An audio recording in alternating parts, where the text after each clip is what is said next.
and welcome to the WP Cares podcast, part of our Whitley Penn podcast series, spotlighting our local nonprofit organizations. Today I have the pleasure of being joined by Jennifer Davis, who is the Fort Worth Executive Director of TXCPA, the group all about accountants.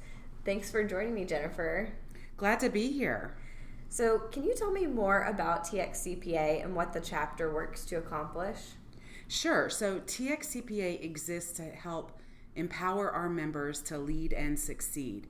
Our mission is to advocate for the interests of CPAs and the accounting profession through advocacy, access to knowledge, community connections, and career development. Wonderful. So tell us more about what you specifically do at the organization. So I like to joke that my job is kind of changed over the 11 years I've been here, but it's kind of stayed the same in that I stalk CPAs, find out where you work, and then I harass you to come and join us. Because our strength is in numbers. In more ways than one, right? Right. So tell me more about the services the chapter provides the community. So the best thing that we do is that we are the hub for CPAs in Fort Worth and the surrounding counties. So if you're looking for a connection with other CPAs or CPA firms or CPA students, now that the staffing issues have become a bigger deal, we see a lot more people reaching out and trying to develop relationships earlier with our student members. Love that. So we have talked a little bit together about a couple of really specific initiatives the chapter has, one being the pipeline and one being STEM and accounting. Would you talk more about those two initiatives? Sure. So let's start with the pipeline. TXCPA is part of a national advisory group for specifically getting people into the pipeline, and that is a partnership with firms, with state societies, and with accounting institutions. So we are asking actually all of our members to join in the National Pipeline Pledge, where you agree to do two things to help promote the profession. So they can be anything from supporting a staff member through getting their licensure, through, if you're a recent licensee, going back to where you went to high school and doing a career fair. Or maybe you go to a career fair where your kids are at school. Or sometimes, or actually every fall and spring, the chapter arranges presentations at local universities. So we'd love to have people come and speak at those. So just trying to get the word out about the profession. You know, there's not that many TV shows that have accountants or CPAs featured like you would see for lawyers or medical students. So we have to kind of be creative in getting the word out about this is a great profession to join. I think most of us who are accountants had someone invest in us early on. Specifically for me, there was actually someone at Whitley Penn long before I graduated from high school that volunteered with my mom, and she would talk to me about a role in accounting and what her job looked like, and she's part of the reason I do what I do. And I think it's that same measure of giving back in the same way that I received. Exactly. And you know, it's a bigger deal, especially if we look at minority students, because if you look back at just the photographs of older chapter members, you don't see very much diversity. So we've come a long way in getting the gender diversity. Like we have equal number of men and women were licensed this last year. So we have a little bit further to go in.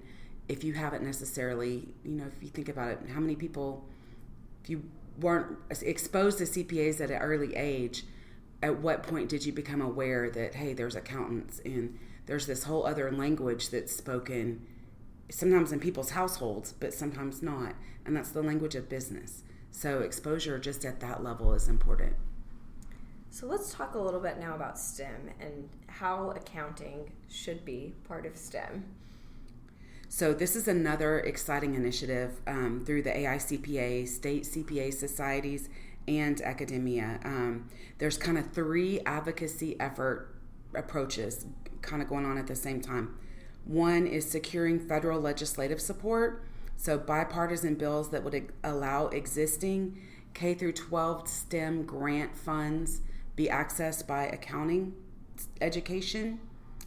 and also seeking federal designation. So the AICPA and 54 CPA state societies have nominated 6 accounting-related degrees for inclusion in the U.S. Department of Homeland Security's STEM designated degree program list. And then finally, working with our schools to get accounting programs designated as official STEM programs from the federal government, and that would enable schools to broaden their student bodies. And so all those things kind of boil down to raising awareness and increasing access to funds. I love that. I think what people forget is accounting is really an intersection of math and technology in a lot of ways. There's some other intersections, but so much of that is directly related to what STEM is hoping to achieve in these schools. Love how you're addressing kind of 2 different ways to bring new people into the pipeline, one through changing the education system and one through actual personal impact. I think that you have to have both of them, and a grassroots effort is the only way that we're going to penetrate until we get a big TV show or other, accounting becomes popular in other ways. For sure. So you have another wonderful program, and we have sent, I know, at least one person through the program this year, the Leadership Development Program. So we've talked about kind of bringing people into the pipeline, but then when they are in the pipeline and they're younger, this Leadership Development Program, I think, does a phenomenal job of working with them. So what we try to focus on are soft skills and leadership development in the true sense of, that at one day you're going to own your own firm or you're going to be a partner in your firm. And like, for example, our networking program was developed by our members. We did a little poll for like a year. Tell me about what problems you have with networking. What do you need to know? And then we developed a program that answered specifically those questions.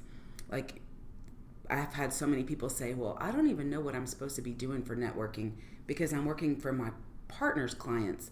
I'm not trying to get clients. Okay, so at that level, your goal is to collect CPAs and expand your knowledge and get people that are on your same peer level, above you and below you, ideally would make up a great CPA network. So those kind of discussions are what happened there. And then we also do the Clifton Strengths, which is focused on the top 5 things that you do best and how you can maximize that for your career growth, which is so empowering. It's funny too, you think that every accountants might look really similar, and then you actually go through the Clifton Strengths and realize there is a good amount of diversity and strengths amongst accountants.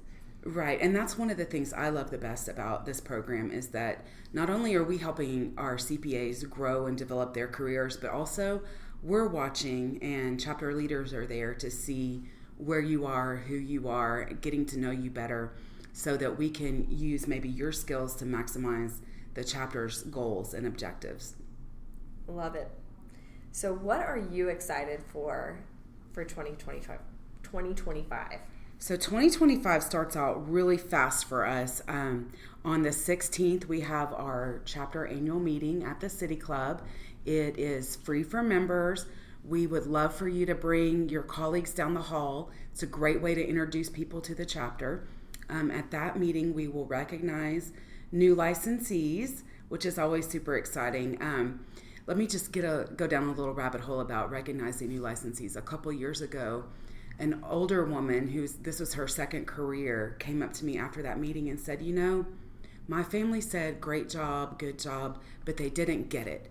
And seeing a room full of people who understood like the literal tears and blood and sweat that it took me to get that was amazing. So I really encourage everybody to go to that meeting just to support and celebrate with those that are newly joining you into this wonderful profession. And then the other thing that'll happen is we're going to recognize our new licensee or our leadership development graduates in January. And Haley is our participant this year from Whitley Penn. So come celebrate Haley. Love it. Okay, so what initiatives do you have to share with us? Well, so let me also add one more thing about our January lineup because we have our state advocacy day and mid-year leadership council meeting. This is a year that the legislature will be in office. So we are going to schedule meetings with our legislature, and this is a great way to see the TXCPA PAC in action. You know, we are the largest association of CPAs and accounting and finance professionals in the state.